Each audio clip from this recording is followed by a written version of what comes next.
Et pourquoi est-ce si important de mesurer ce temps de bénévolat? On a l'impression que c'est presque une injonction légale à faire entrer le bénévolat dans une logique gestionnaire. Qu'est-ce que ça apporte à la vision comptable de l'association?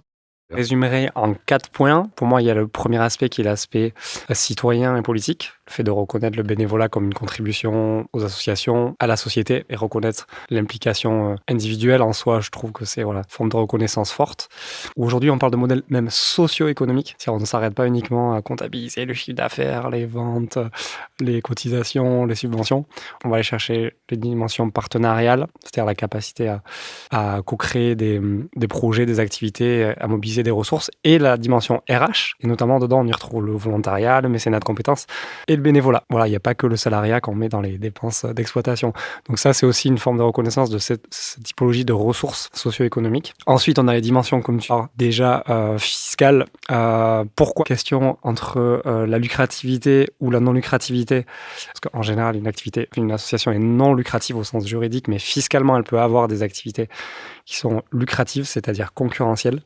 Et pour cela, pour apprécier ce seuil de lucrativité ou non-lucrativité, on a le droit de retenir pas que le chiffre d'affaires, mais aussi les moyens utilisés par l'association, notamment le bénévolat, qui peut venir renforcer le poids du secteur non lucratif et donc venir diminuer le risque fiscal ou la fiscalisation d'une association. Ça, c'est une dimension forte. Et ensuite, il y a aussi une dimension alors plus économique, financière, qui est quand on va chercher des subventions ou certaines typologies de produits, il faut souvent justifier de cofinancement. Et le fait de donner une valeur au bénévolat, ça peut permettre de justifier justement ces fameux cofinancements. Mais dès lors qu'on est dans le plan comptable associatif, maintenant, par défaut, il faut valoriser le bénévolat. Ça devient la règle. Pour autant, si on n'est pas capable de le valoriser, ou si on ne souhaite pas le valoriser, il faut le dire et l'expliquer en annexe. Voilà, on reste quand même libre. Archambault et Proutot expliquent qu'il y a notamment 3 modes de calcul qui peuvent être définis pour connaître l'équivalent en termes de salaire du bénévolat associatif. Tout d'abord, on peut faire comme ce que l'on fait dans la comptabilité française et qui, à titre très personnel, m'apparaît être une aberration, c'est-à-dire qu'on peut valoriser les heures de bénévolat au SMIC. Deuxième méthode, on peut les valoriser selon le revenu moyen du pays. Et troisième méthode, on peut les valoriser selon le montant que l'on paierait un professionnel pour effectuer la tâche accomplie par un bénévole. C'est ce qu'on appelle un coût de remplacement.